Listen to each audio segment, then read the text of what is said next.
LSU Museum of Art is located on the 5th floor of the Shaw Center for the Arts in downtown Baton Rouge.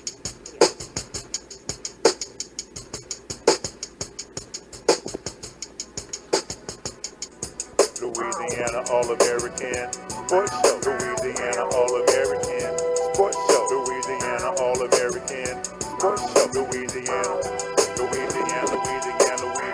All American Sports Show. Louisiana All American Sports Show. Louisiana All American Sports Show. Louisiana. If the sports you wanna talk about, then listen to the hottest show that's coming out the South. It's Eric Hatfield and Coach Perry Daniels, man. They're gonna sit you down and tell you all about the game and make you play. 96.9 FM, that's the station. To hear the best sports talk show in the nation. Without hesitation, you should get with this. To get your popcorn ready for you better not miss. Louisiana All American Sports Show. Louisiana All American Sports Show. Louisiana All American Sports Show. Louisiana. Ooh, I'm just so fresh, so clean. Good morning, Baton Rouge. It is our first show in the wonderful, merry month of April. Today is May 7th, 2016, and you are tuned in to the 19th edition in the year 2016 of the Louisiana All American Sports Show. Good morning, this is Eric Hatfield. And I'm Gerard Piper, a.k.a. Joker P. And I'm Coach Perry Daniels. And hey, put on your, as I always say, put on your seatbelts, put on your helmets, get ready to ride, because we're gonna take you for a fast and furious journey through this week's edition of the Louisiana All American Sports Show.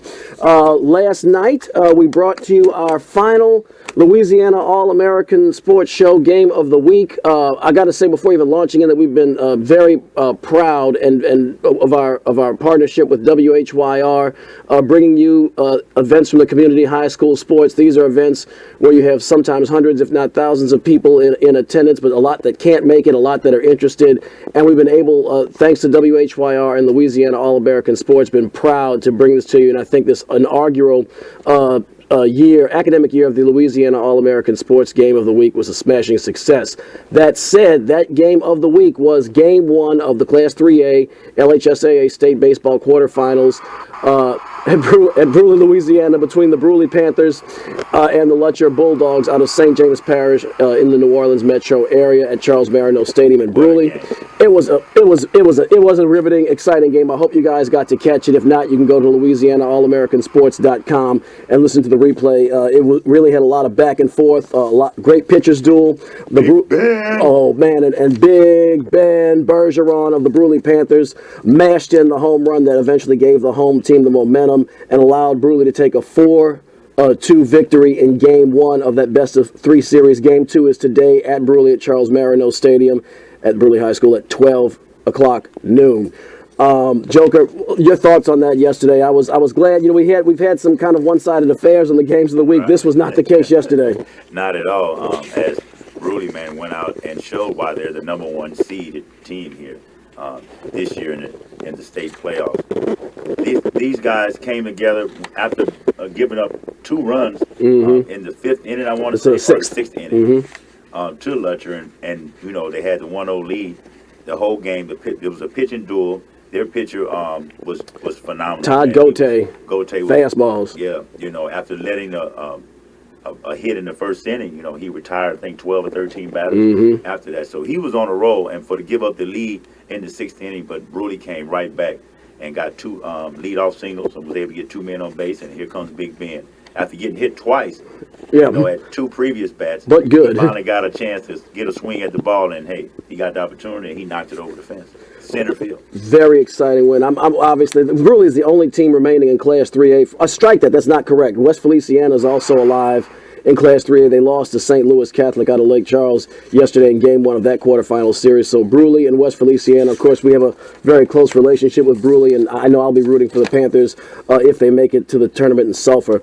couple of other Baton Rouge area schools still alive in the quarterfinal round. Santa Ma is really a feel-good story. They lost game 1 to Barb, also out of Lake Charles, 3-0 yesterday. But Santa Ma is the number 24 overall seed in Class 5A, and they've advanced to the quarterfinal round. They slayed giants the likes of Sam Houston and Brother Martin. So this season is a smashing success for the Gators, no matter what. And of course, Catholic High, which in my opinion is the best. Well, not in my opinion, but I mean they're the best school in Baton Rouge area in 5A. They took game 1 against Jesuit in that quarterfinal series. In Class 4A, St. Michael the Archangel took game 1 against Franklinton. They blasted them 10-0, looking really good for St. Michael the Archangel in the 4A playoffs. In Class 2A, Episcopal fell to Opelousas Catholic 5-2 yesterday, so they need to win the next 2 games in order to advance to Sulphur, Louisiana. And in Class 1A, Catholic of Point Capee fell 6-5 to Hanson Memorial. That is at that level, it's a single elimination series, so that is it for Catholic of Point Capee. Still a very good season. Hanson Memorial advances to face Central Catholic in the State 1A semifinals. So a lot of action there. We'll, of course, keep you posted on the Baton Rouge area teams next week is that the semifinals should be over by Saturday, and we'll be advancing to the championship rounds.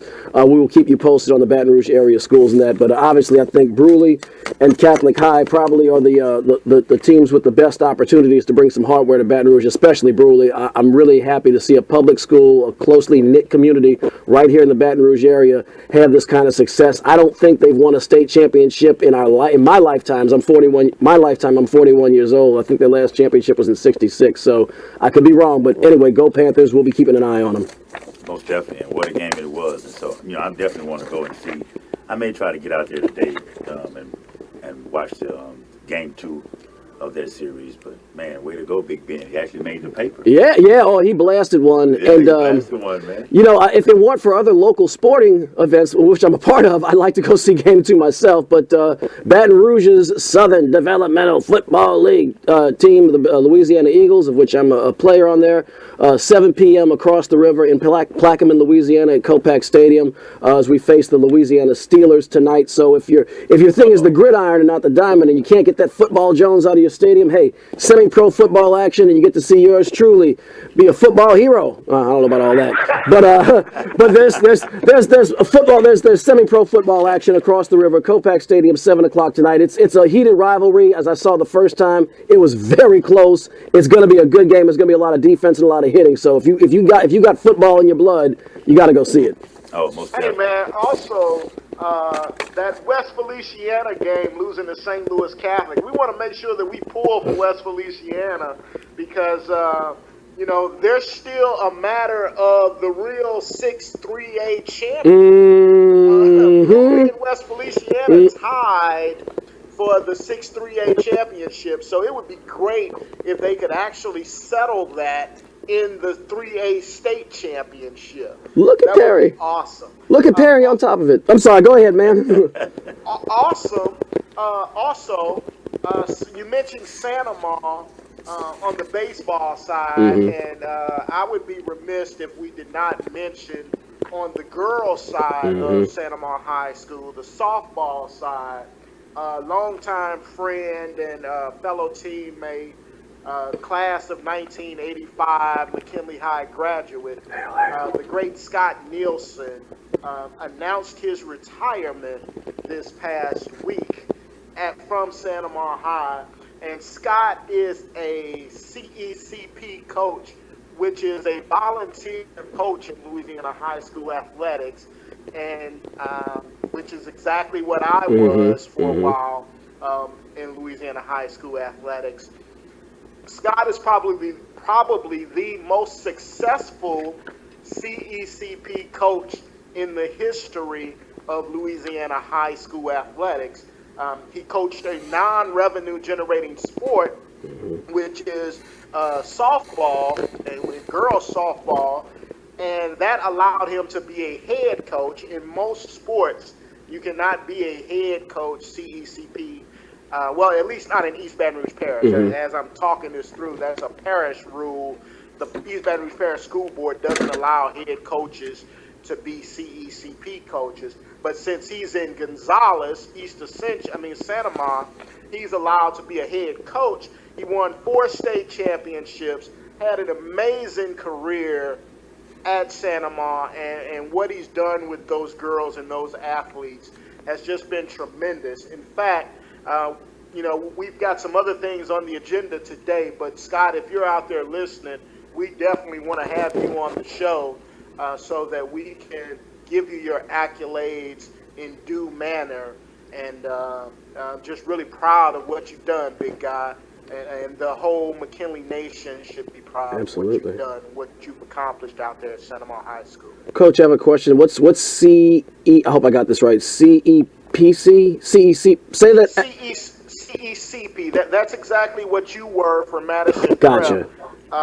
It's the label that the Louisiana High School Athletic Coaches Association places on non-faculty coaches. Gotcha. Okay. Now I know what it is. I got it. Right. Well, man, I want to give my shouts out too and my mentions. Perry gave his mentions.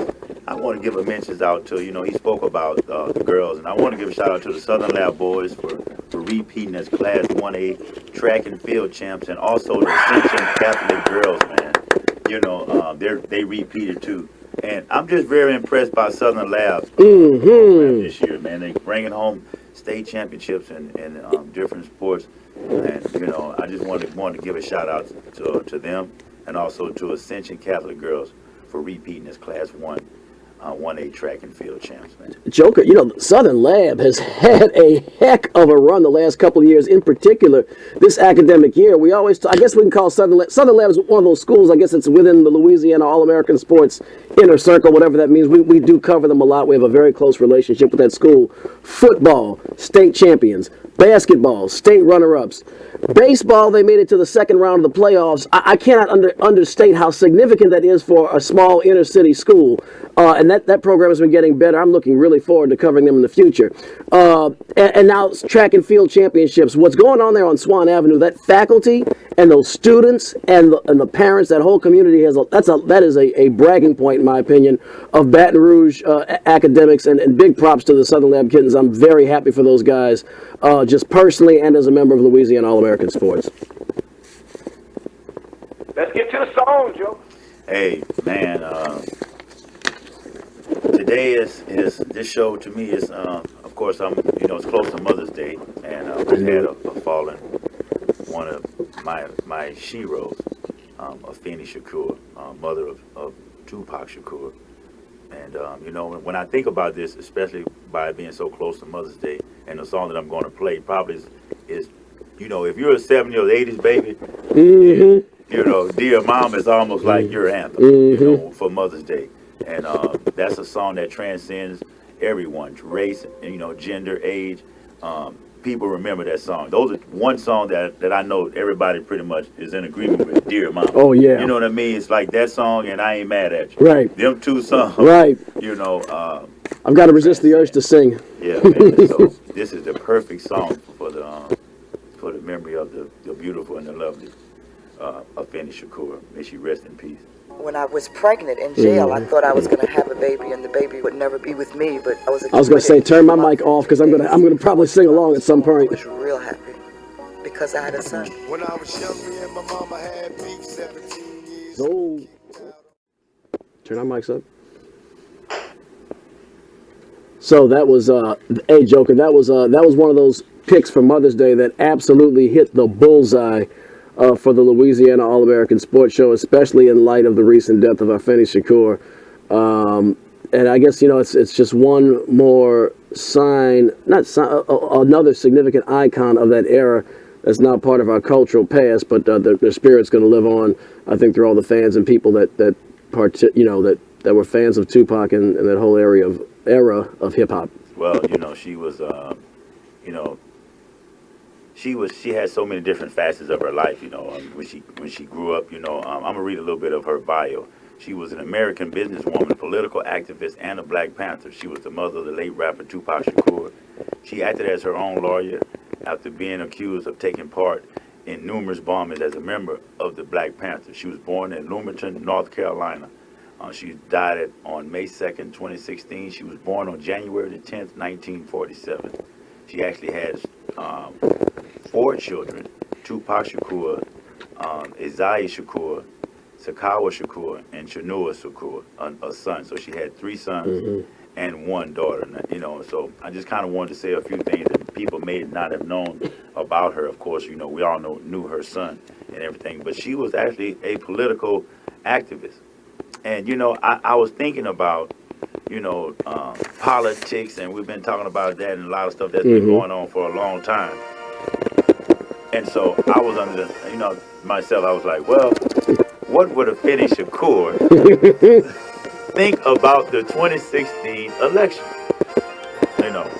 Well, I'll tell you, we're going to be the best with a Finney Shakur. We're going to love the Finney Shakur fans. It's going to make your head spin how much a Finney Shakur would come to our side. You know what I mean? We're going to make our Finney Shakur great again. We're going to make this country great again. That's what Donald would say. Shoot. I love the music, joking. Yeah, well, But seriously, though, it's some serious thing that's going on right now in politics as Donald Trump and Ted Cruz has dropped out. Case has pretty much dropped out. And so we know Donald Trump is pretty much the preeminent non-Republican nominee. More than likely, it's going to be against Hillary Clinton. I saw something on it. It's so funny you played that theme because I was watching a little MSNBC right before I got ready to get in my car and go to the show. And, they're talking about one of the recurring themes is how, these 2 people who have been very well known for decades, how they have these unfavorables. And Donald Trump has high unfavorables and Hillary has high unfavorables, but Donald Trump's are higher and Hillary right now would beat him in a general election. I heard the best analogy on there comparing Hillary Clinton to Donald Trump because, I understand people believe in their politics. This is the South. It's a red state. That's fine. But best analogy I heard was comparing Donald Trump's unlikables to Hillary Clinton's unlikables is not, the media might want to portray it, is often portraying it as comparing Coke to Pepsi for people that don't drink soft drinks, don't drink sodas. But in reality, it's more like comparing Coke or Pepsi to sewer water, for people that don't drink soda. Because if you don't drink soda, you're going to drink Coke or Pepsi before you're going to drink sewer water. And in this analogy, Donald Trump was the sewer water for many, many reasons, which we've discussed here and there on the show. Wow. Coach. That's interesting. I'm not sure if I agree with that. They're both pretty much sewer water. It's amazing to me how endeared the minority community is to the Clinton regime. And when you take a critical analysis of what the Clinton regime has done for that community, you've got to ask why. Why are we so infatuated with this brand? Coach, is that a rhetorical, or may I respond on behalf of the black people for Clinton? Not for Clinton. I don't want to say that, but I'm not. I don't share the sewer water analogy. Let me preface that. But go ahead, Coach. Well, no, absolutely, Eric. I would love to give you an opportunity for us to have a little scholarly banter regarding this. Let me say though that it's not just black people; it's the minority community. Mm-hmm. Well, Coach, and let me say, I'm not pro any candidate. I haven't decided who I'm going to vote for. Wink, wink. I'm not making any endorsements on the air. Don't mistake that. I'm just making an observation. When Bill Clinton, I think Bill Clinton is the biggest reason for that, more so than his wife, although his wife did serve as a senator for quite some time for the people of New York, which have a very substantial minority community. But during the Clinton regime, you had more economic opportunities extended to people in minority communities. During his administration, more minority wealth and employment was gained and built. You had more minorities appointed to federal positions by Bill Clinton himself, and as a president, just from the optics, he seemed to understand the issues and the plights and some of the challenges that minorities face. I think more so than any other president ever at that time. That's just my. So hold on. Let's address those issues first. So she can't have the good without the bad. Either you're going to give her credit for that brand or we're not. So if we are, we must also attribute to her the largest incarceration of African Americans in the history of the country during that regime. Also, welfare reform came during that regime. NAFTA came during that regime, which is accredited with driving down wages across the country. And also, during that regime, came the repeal of Glass-Steagall, which is accredited for the debacle we had that President Obama has successfully taken us out of. The banking deregulation you're talking about. Absolutely. So you can't give her the benefits without giving her the negatives of that, and not to mention Rwanda. Yeah, Coach, I'm no, look, nobody's perfect. I think that explains a lot of the unfavorables that we're talking about. I think if you compare her position, we can't go back in the past, but at least the mass incarceration issue is part of her platform. That is certainly not part of Donald Trump's platform. And also, if I think that explains a lot of the unfavorables. You have a lot of minorities that are pro Bernie Sanders for all those reasons that you mentioned. But let's be realistic. The math is there. Sanders is not going to win. And if you look at what it looks like she's proposing versus what Mr. Trump is proposing, I would propose that for the minority community, again, Trump is just my humble opinion, that Trump would be the sewer water in that Coke Pepsi analogy. But all of your points are very well taken. You cannot dismiss all of those shortcomings of her husband's administration and tie her to that brand without the liability. I'm in complete agreement with you on that, and those were shortcomings of his administration. No getting around that. I agree with you totally on that point. And she seems to be more right than her husband. She seems as though she's going to govern from a more right position than her husband did. And I didn't even mention her war stance and how she's a hawk when it comes to war. That's an interesting contrast. And Perry, I think it was mentioned I heard on one of these radio shows, Donald Trump might be the most liberal Republican that's been nominated in our lifetimes. From that standpoint, he's actually more of a dove than Secretary Clinton is. Bill, one of those cable guys, I want to say it was, who's the atheist guy? Bill Maher, thank you. He said something like, here's the difference. Hillary Clinton, he was actually talking about Ted Cruz versus Donald Trump, but I'm going to apply this to Hillary. Hillary might not be perfect. She might not even be what we like, but she could be our next president while Donald Trump could be our last president. If you look at if you look at the crazy that's associated with that man. But to your point, Perry, that's why the unfavorable, I think that everything you described is a big part of why her unfavorables are hovering right around 50%, while she is not a shining beacon. I can't even think of the analogy, but why she's not sitting pretty right now, but she's facing Trump. And that, boy, that's a heck of a matchup. Oh, wow. I think you guys said. Perry's trying to get something. Go ahead, Coach. He's getting our guest on. Go ahead, Joker. Oh, gotcha. Will do. Put the phone line on auxiliary, he said. I mean, you know what I mean. Okay, Coach, Joker has a little bit of a quizzical. Oh, I see. Turn that down, is what he's saying. Okay, Perry, you're good to go. Sorry about that, folks. We're trying some. If you might notice, Coach Perry Daniels coming in from the nation's capital probably sounds much clearer, about as clear as this day is outside, than he has in the past. We're doing some new software. We're doing it over internet as opposed to over the phone lines, but we are adjusting ourselves to that new audio challenge. So please bear with us. Hopefully the improved sound quality, though, outweighs some of the little bumps in the road and little potholes that we're hitting on the way there. Joker, I'm sorry. You were about to say. I was about to say that, to me, I'm not going to vote, so so I don't have to decide. It's just like Lindsey Graham. Right, I'm not going to. Or President Bush. Exactly, and so that's out the window, so I don't have to worry about deciding between Beelzebub and the devil. It's like, what choice do you really have?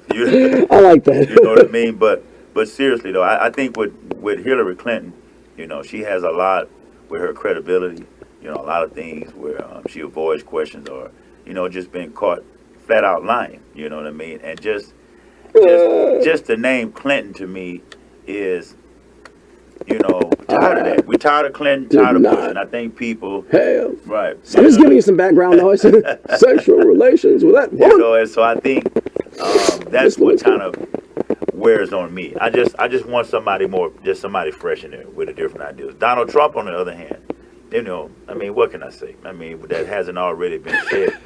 I look at this country and it's almost like, I look at the analogy of when they put the Terminator in office. You know what I mean? They put the Terminator as the governor of California. At least the Terminator had a platform that made sense to rational thinking people. Didn't work, but at least he had a platform. It didn't work, but to me it just shows that how a reality star or someone on TV or a charismatic personality with no type of political experience, can be in that type of power position. You put the Terminator as your governor. Well, they also did the same. Know what I'm saying? And look what happened. He's having sex with his housemaid.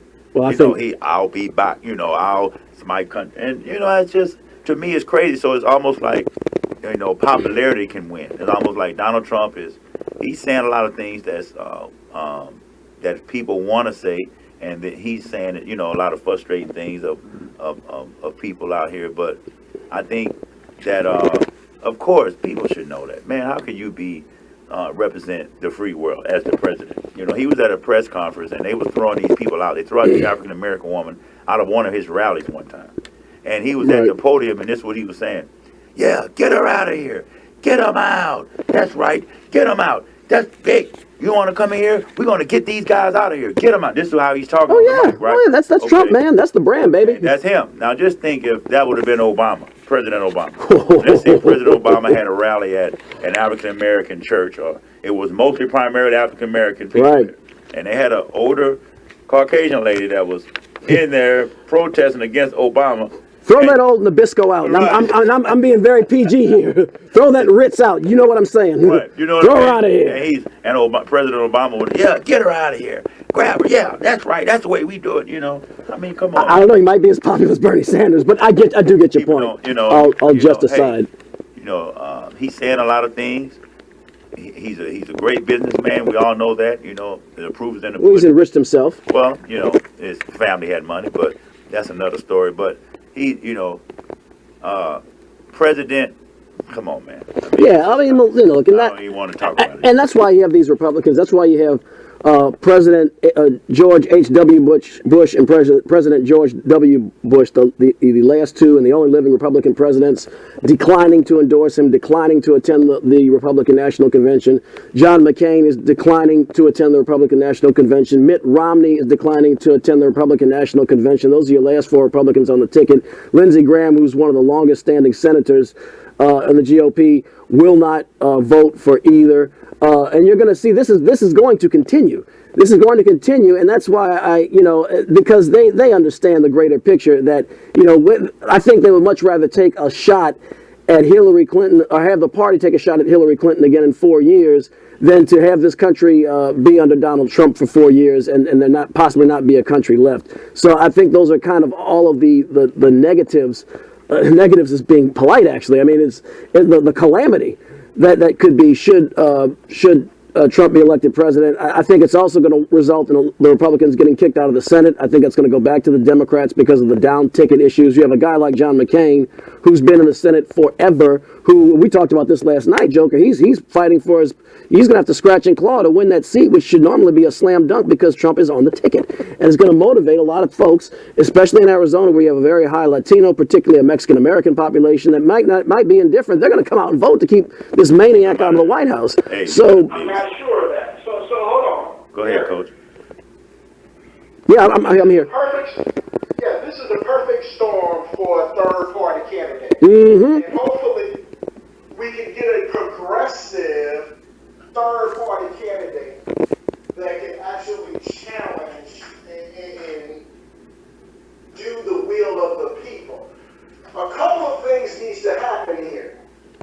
The working poor Republicans that are supporting Trump need to unite with the progressives that are alienated from the Democratic Party. That's easier said than done. We have a whole lot of issues that we have to come to terms on, but I think that unification would be better than electing either one of these candidates. But hey guys, we are a sports show, Ba-da-bum, ba-da-bum. and we have to kind of switch gears here. Most definitely. I'm hearing some feedback, so if you guys could hang up the Skype. Let's just go strictly off the phone. Okay. Just that hot, Joker? And there you have it. Joker, the phone line. I wanted to put in a little bit of music to take us out of here. Some presidential music. And we want to thank you from Louisiana All America on the presidential election. This is Gerard Piper. I'm for Gerard Piper, aka Joker P. This is Eric Brocard, Hatfield, and Coach Perry Daniels. We'll see you next week. I love it, Joker. I love the music, man. We got to come up with our own mix for the presidential election. You know what I mean? We got to do something. We got to come with our own mix. I'm hanging you up, Coach, but we got to come with our own mix. But you know, Perry said a lot, man. He said a lot. And we'll see how things are going to turn out. But we're going to get back to the sports here. Foregone conclusion, yeah. So look, man, we got a very special guest on the line today, contributor writer to NFL.com, and today we're going to review the draft, specifically what the Saints did in the draft, and any other expertise that this gentleman can share with us. From NFL.com, contributing writer Teddy Ames. Teddy, I greatly appreciate you joining us on Louisiana All America Sports. How are you today, sir? I'm great, Barry. Thank you for having me on. I appreciate it. You guys are into a heated debate. Before we get started, I was listening to you guys, and I was listening to you guys talk about Mother's Day. So I want to wish all the mothers out there everywhere a happy Mother's Day. And I was a big Tupac Shakur fan, and I was saddened to hear that, Afeni had passed away. So I thought that was a great tribute that you guys put together there, playing Dear Mama for all the listeners out there. So well done, guys. Absolutely. Thank you, sir. Thank you, man. Appreciate it, man. Got to give you an applause, too, for coming on. Yes, absolutely. That's your adoring public. This thing, man. Tell us how you grade the Saints draft choices this past week, and where do you think what they needed, and how do you think they filled those needs? Well, when you look at the Saints roster, and you look at the Saints, how they played last year, I think a heavy focus coming in was going to be on defense. And I think they got a couple of guys that's going to help them. But I would have liked to seen them, they did a couple of trades, and they traded up to get a couple of guys that were, they caused a little stir among, the draft community. But overall, if I had to grade them right now, and looking at what they're trying to do, and I guess I should preface that by saying, looking at the direction the Saints are going in, they're bringing back Sean Payton. They got him locked in after there was a lot of talk last year that he may be leaving the Saints and going down to Miami maybe or some other team, but they ended up locking him in. So they're committed to him. And when you look at what the Saints are trying to do, and you can kind of see that going even back to last year, they're trying to go back to the formula that won them the Super Bowl a few years ago. And that's you kind of have a balanced offense where you're not putting the onus on Drew Brees to throw the ball, even though he can do it. And he's one of the greats to ever play the game. You're looking at it, you don't want him at this stage of his career really throwing the ball. You saw some regression with Drew last year, and I think over the course of the last couple of years. But when you look at the Saints, they're trying to go back to having a balanced offense to where they can run the ball and pass the ball and have that balance so that it keeps teams on their toes. And that's what they did really well when they won the Super Bowl and have been successful in those previous years. And they played good defense in those years. Their defense was a high turnover defense that, got a lot of turnovers. You talk about guys that they had in the back like Darren Sharper and those guys that were getting interceptions and things like that and converting them into touchdowns. I think the Saints are going back to that formula. They had a couple different running backs in the backfield that ran the ball really well during that time. And Sean Payton was very, very well at being balanced, and then there were those games where they just had Drew throw the ball all around the field because he was that good. But I think you look at them now, and they're trying to go back to that formula. And I think some of these draft picks are indicative of trying to go back to that. So when you look at their first pick in the first round, they went Sheldon Rankins, the defensive end out of Louisville, who a lot of people graded as the best 4-3 defensive tackle in this draft.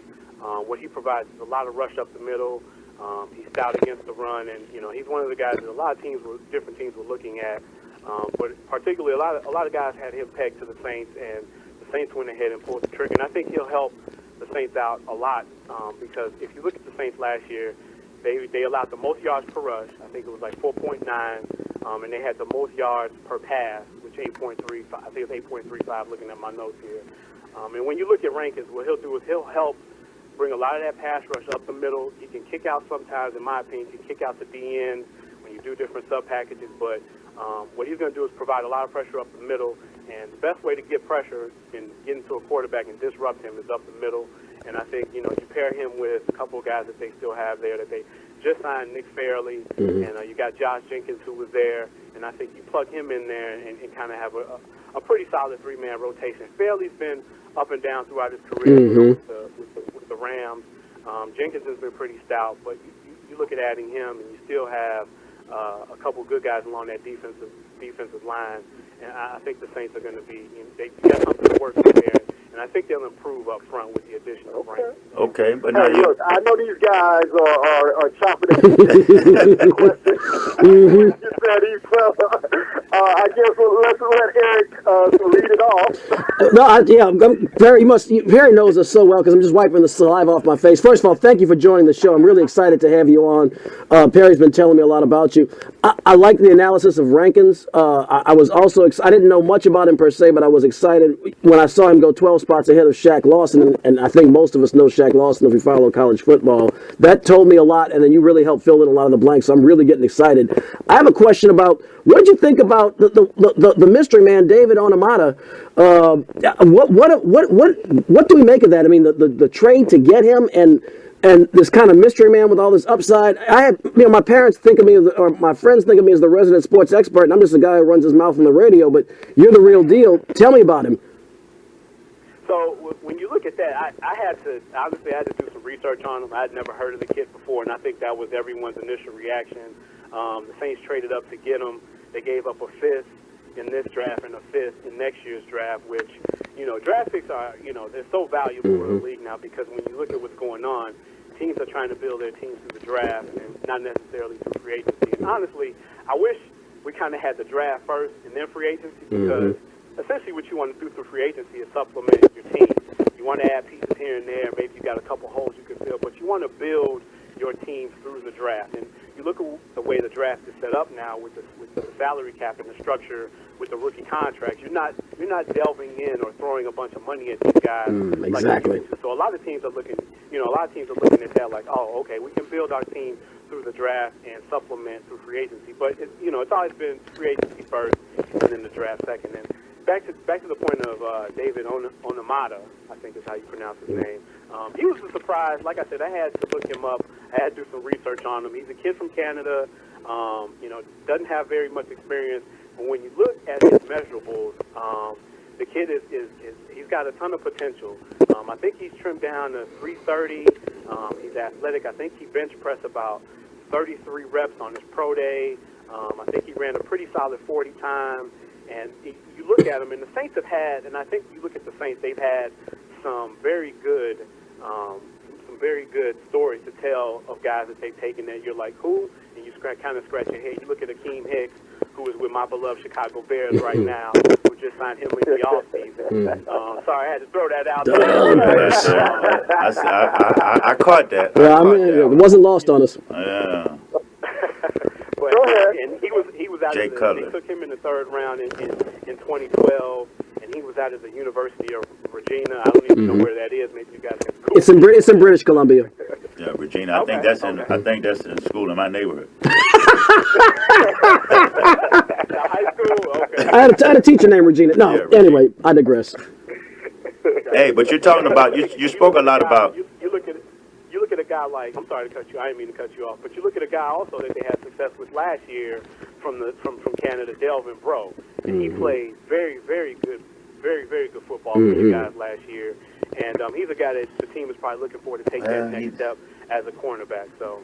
Well, he started out good, Delvin, bro. It was a couple of plays he got burnt, but he's a very good athlete. I think he, from what my understanding, he comes from arena football. He came so from, they discovered and that also guy, semi-pro football. He was in the CFL, but I think he did spend some time in the arena league too. But he came out last year, and I think I forget which game it was, and he showed some flashes. He showed some. He's a physical. young guy with some potential, and I think the more experience he gets, the better he'll be. So but look, we'll see what happens with him. you spoke about you're speaking mostly about the defensive players that we taken, but you spoke a little bit about Drew Brees and the down season. So what about drafting an offensive player? Because actually the 13th player was Laramie Tunsil, and we know how he dropped down to the 13th spot with the infamous Instagram video of him hitting the bong or whatever. But I thought that could have been a pick the Saints could have got at 12 to protect Drew Brees. And tell me also, what do you think about Thomas, the receiver from Ohio State? I thought it was a good pick. Yeah, I think a lot of teams, when you look at Tunsil, he was at one point, predicted to be the number 1 pick in the draft. Had the Titans kept the pick, but eventually, you had the 2 trades at the top of the draft. And Brees took a lot of sacks. He took a lot of sacks last year. Yeah, he did. He's taken a beat the last couple of years. But what you look at what the Saints have done to kind of address the offensive line, they signed Teron Armstead to a long 5-year extension through 2021. I think they look at him and seeing him as being the cornerstone of that line. That's right. And I think they didn't address it really through this draft, but they did sign one guy who I actually do like through the rookie free agency, which was Jack Allen out of Michigan State. They signed him to an undrafted free agent contract, and he's a guy that a lot of people talked about before the draft. Wasn't sure if he was going to fall in the middle to late rounds. He ended up not getting drafted, but he's a guy who has some talent and who has some versatility. And who can what kick position? Inside or outside. He can kick in, he can play guard, or he can play tackle. It just depends. Obviously, Armstead's got the left tackle position sewn up, so I think they may move him to look at him at a guard and maybe to protect Drew Brees on the interior, or kick him out to right guard or to right tackle and protect him to protect his side on that one. So that's one of the guys. That's one of the names you guys can kind of look out for as we have these pre-training camp, organized activities, things and going on that you'll probably hear about him a little bit. But back to your other point with regards to Michael Thomas, the draft pick, the wide receiver they took out of Ohio State. That was a little bit of a surprise, but then again, it wasn't when you really sit back. Everyone's initial reaction to the draft is very immediate, and you got social media, and people jump on and say, "Oh, he this pick." Right. But when you look at that pick, it actually makes sense for the Saints, considering they just they released Marcus Colston, That's right. the longtime New Orleans Saints superstar at wide receiver in the offseason. I think he may own every Saints wide receiver record at this point in his career. Correct. And they released him, and I think when you look at the Saints, they want to kind of, and just in the league in general, teams are trying to build their wide receiving core as basketball teams. So you got your point guard already in Brandon Cooks. You got him, right? Exactly. He's a speedster. He's a guy you move around. He can get over the top on the defense. So you got him. He's sort of the point guard, can do different things. You can line him up in the backfield, throw him a pitch, and he can take it around and do different things. And then the way they use traditionally, and I think this is where Thomas is going to come in, he's going to fill that big slot role that Colston used to fill, where they had Colston in the slot, and he's essentially another tight end, which I'll get into in a second. But he was essentially a big tight end that was running seam routes, and Drew Brees is pinpoint accurate when throwing down the seam. Exactly. When it's time to move the chains and get a first down, he will go to Colston. And he's a big red zone target as well. And I think that's when you look at Thomas and they see Thomas as kind of being the same mold of a Marcus Colston. I think Jimmy he's Graham. about 6'4". Yeah, he's about 6'4". He ran 4.5, I think 4.53 at his pro day and at the combine. So he's got some speed to him. I'm reading here he's 6'4", 211. So you look at him, he's that big physical receiver who can get down the seam. He's going to give Drew a big target. And you also had the rookie that came in last year, Willie Snead, who came out of nowhere, who provided Drew with a good target. So I think you add Thomas to that mix. You got Cook, you got a couple other guys. I think you look at them and you say, okay, they've got a diverse group there. And your biggest offensive free agent signing in the offseason was the tight end that they ended up getting from the New Orleans Saints. I'm sorry, from the Indianapolis Colts. Kobe Fleener. Mm-hmm. And they signed him to a big contract, and he's going to essentially be that Jimmy Graham replacement. He's going to be the guy that can move around. He's not the greatest blocker in the world. Mm-hmm. You know, he'll put the effort in. He'll get in front of somebody, but he's not someone that's going to, you know, put his hands on somebody and throw him to the ground Right. and make those punishing run blocks that you need. But you look at him, and he's going to be that move tight end in the offense where the Saints will have a lot of flexibility. When you look at him and you put Thomas on one side, you can flex out Fleener. You know, he can also be a red zone target. You know, Fleener's, 6'6", I think, 250. That's correct. You know, he's got the athleticism. He's essentially a big receiver.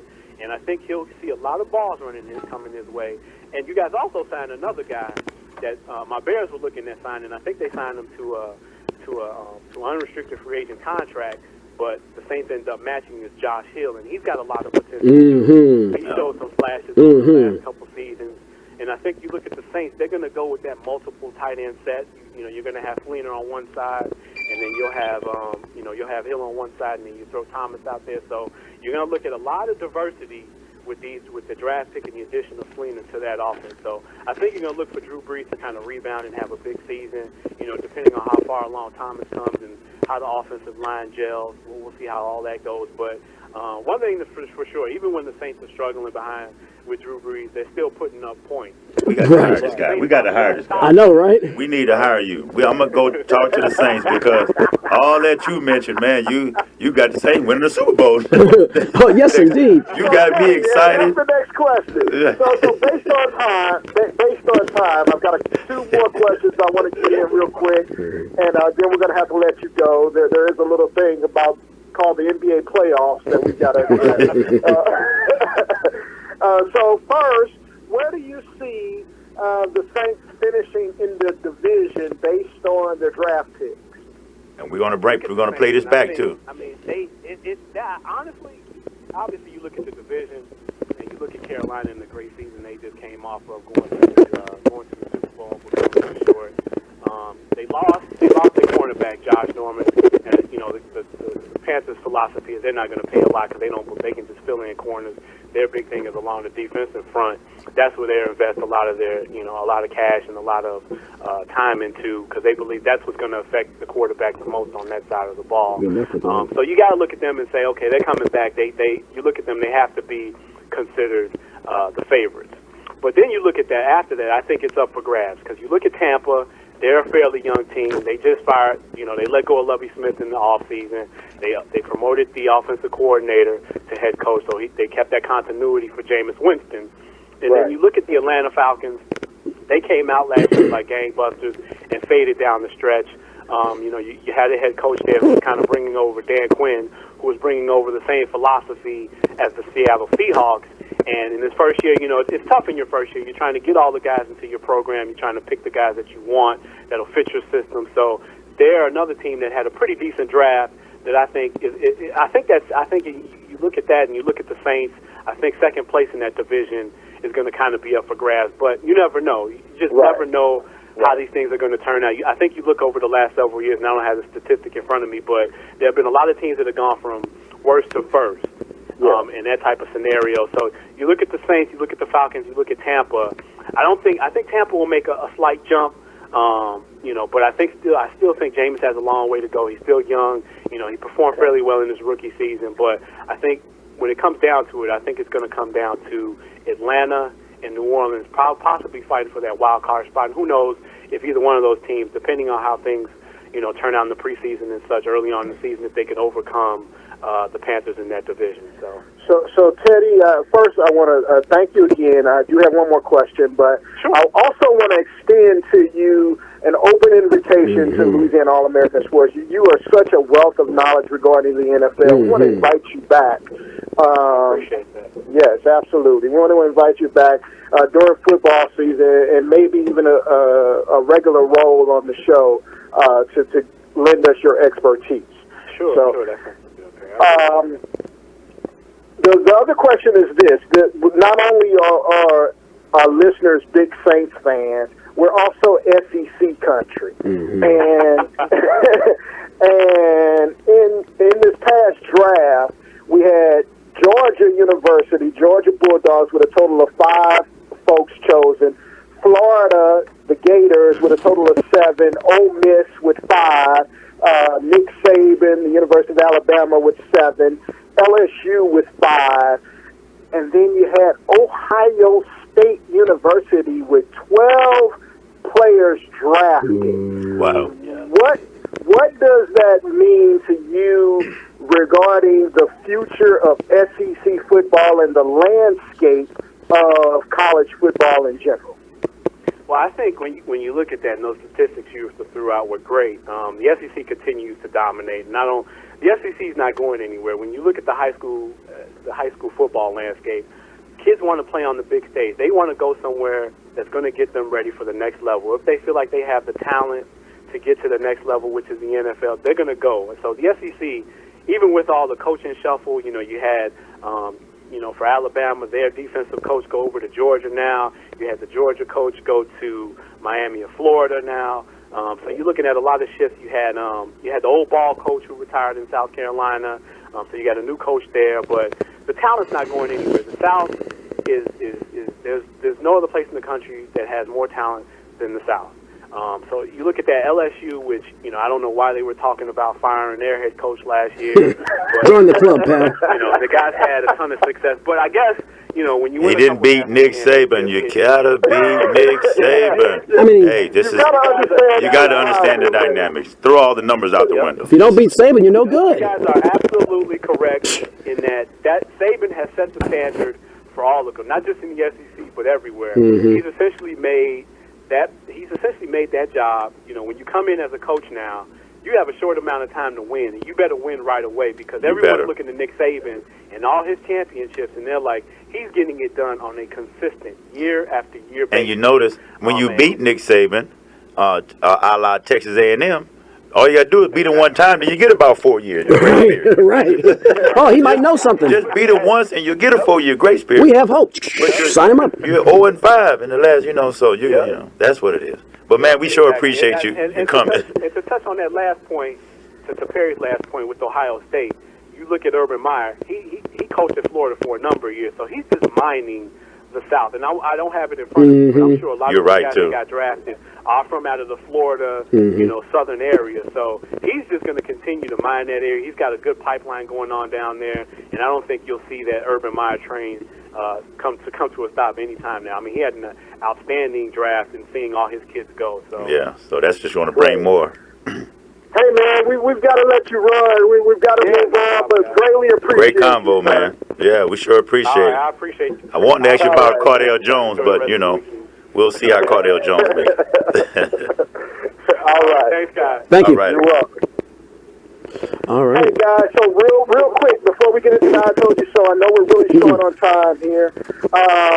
Real quick, let me run down. I know we have a lot of HBCU listeners. There were 3 gentlemen taken from the HBCU ranks, none of them out of the SWAC. The 3 were from the MEAC. One was Javon Hargrave, taken by the Steelers, the 26th pick in the 3rd round. Tamirick Hemingway, they played with South Carolina State. Tamirick Hemingway, who's also South Carolina State, taken the number 2 pick in the 6th round, and a cornerback, Ryan Smith, taken out of North Carolina Central, 3rd round cornerback. So, shouts out to them. Absolutely. Let's go rapid fire. We have Noel coming up in a few minutes. We have Noel Jackson with Music Satisfaction. Rapid fire. Cavaliers, Hawks. I say pluck the feathers, get the pot ready, stick a fork in the Hawks. They are done. They're done? Yeah. The King heading on to the Eastern Conference Finals. I've lost track of the number of consecutive years. Well, who else you got? You saw the game last night. Yes, I did. Oklahoma City down.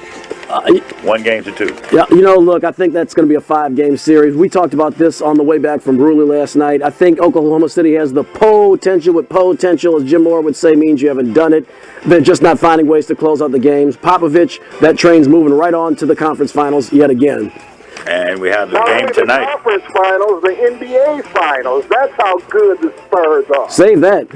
Wow. So you're going with the Spurs. I caught that little nugget right there, Coach. I caught that. As Golden State plays today on ABC at 6:30 or 7:30 Central Time, they're going to be facing Portland.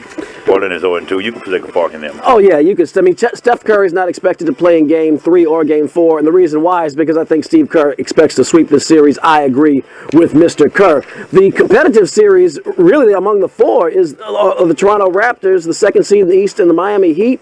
I expect the Heat to win this series, but both the first two games went into overtime. Toronto might have saved their season in Game 2. I just think the Heat are playing so well right now, and I'll tell you, if we're a fifth, we'd stay drunk all day, but if Chris Bosh are playing, heck, the Heat might have a path to the finals again. But as is, I think the Heat win this probably in 6 games, I'm going to guess. Yeah, 6 games. His name is Wade, and that's what I call him, Dwayne Wade.